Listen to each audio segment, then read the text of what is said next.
कभी सोचा है कि एक बिल्कुल साधारण सा रोड ट्रिप एक कभी न खत्म होने वाले बुरे सपने में कैसे बदल सकता है? तो आज हम मनाली 28 km कहानी की पड़ते खोलेंगे और समझेंगे कि इसके पीछे का मनोवैज्ञानिक डर और वो कौन सी तकनीकें हैं जो इसे इतना खौफनाक बनाती हैं। जरा सोच कर देखिए, सबसे सुकून देने वाली याद ही सबसे बड़ा डर बन जाए। कहानी का नरेटर साहिल इसी एक लाइन से हमारे मन में खौफ की नींव रख देता है। देखिए, यहाँ डर किसी भूत प्रेत से नहीं है, डर है अपनी ही यादों के जहरीले हो जाने का। हर डरावनी कहानी की शुरुआत आप देखेंगे अक्सर किसी गहरे जख्म से ही होती है। चलिए देखते हैं कि यहाँ वो जख्म क्या है। तो ये सिर्फ 4 दोस्त नहीं हैं जो छुट्टियां मनाने निकले हैं। नहीं, ये एक मिशन पर हैं, अपने दोस्त समय को उसके भाई की मौत के गहरे सदमे से बाहर निकालने के लिए। और यही मकसद इस सफर को शुरू से ही बहुत भारी और इमोशनल बना देता है। दुख हमें अंदर से बिल्कुल खोखला कर देता है और कहानी इसी इंसानी कमजोरी का फायदा उठाती है। समय का दुख ही उसे उस अनजानी शक्ति के लिए एक खुला दरवाजा बना देता है, एक ऐसी शक्ति जो बस सही मौके की तलाश में थी। तो जब इंसानी दुख और एक बदनाम जगह आपस में मिलते हैं तो डर की एक नई कहानी जन्म लेती है। और यहीं से एक स्थानीय लोक कथा के जरिए कहानी में अलौकिक शक्तियों की एंट्री होती है। देखिए, कहानीकार यहाँ एक बहुत चालाकी भरा काम करता है।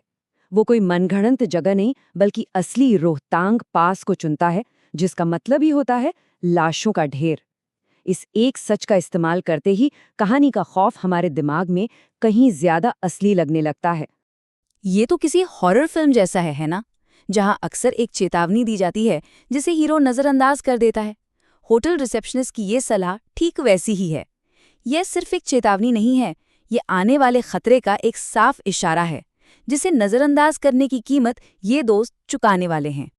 और अब कहानी हमें उस चक्रव्यूह में ले जाती है जहां वक्त और हकीकत दोनों अपना मतलब खोने लगते हैं और यहीं से किरदारों का दिमागी संतुलन बिगड़ना शुरू हो जाता है। घना कोहरा, दूर दूर तक कोई और नहीं, और रात का सन्नाटा, ये माहौल ही अपने आप में एक किरदार बन जाता है। मतलब कोई भूत सामने आए उससे पहले ही अकेलापन उन्हें अंदर से डराने लगता है। वो दुनिया से पूरी तरह कट चुके हैं, अब वो बस अकेले हैं। कल्पना कीजिए, आप गाड़ी चला रहे हैं, वक्त बीत रहा है, लेकिन आप बार बार एक ही जगह पर पहुंच रहे हैं। मनाली 28 km का पत्थर बार बार सामने आना ये किसी बुरे सपने जैसा है। ये सिर्फ रास्ता भटकना नहीं है, ये उनकी हिम्मत और उनके दिमागी संतुलन को तोड़ने की एक साजिश है। ये कहानी का सबसे शानदार मोड़ है। खतरा अब सिर्फ बाहर नहीं बल्कि कार के अंदर भी है।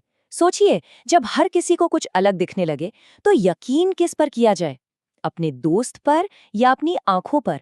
और बस यहीं से उनकी दोस्ती में शक का बीज बो दिया जाता है। तो सवाल ये उठता है कि क्या सच में वहां 4 अलग अलग भूत थे, या फिर ये डर का वो वहम था जो हर किसी के दिमाग के साथ अलग अलग खेल रहा था। जब भरोसा टूटने लगता है ना, तो बाहरी दुश्मन से ज्यादा खतरनाक अंदर का शक बन जाता है। अब तक जो दिमागी खेल चल रहा था वो खत्म होता है और शुरू होता है असली खौफ। एक घायल लड़का 40 किलोमीटर प्रति घंटे की रफ्तार से दौड़ती कार के साथ भाग रहा है। ये फिजिक्स के नियमों को तोड़ता है और उनके डर की हर हद को भी। अब ये सिर्फ वहम नहीं है, ये एक जानलेवा हकीकत है। वो साया जिसे वो सड़क पर पीछे छोड़ आए थे, असल में वो उनके साथ ही आ चुका था।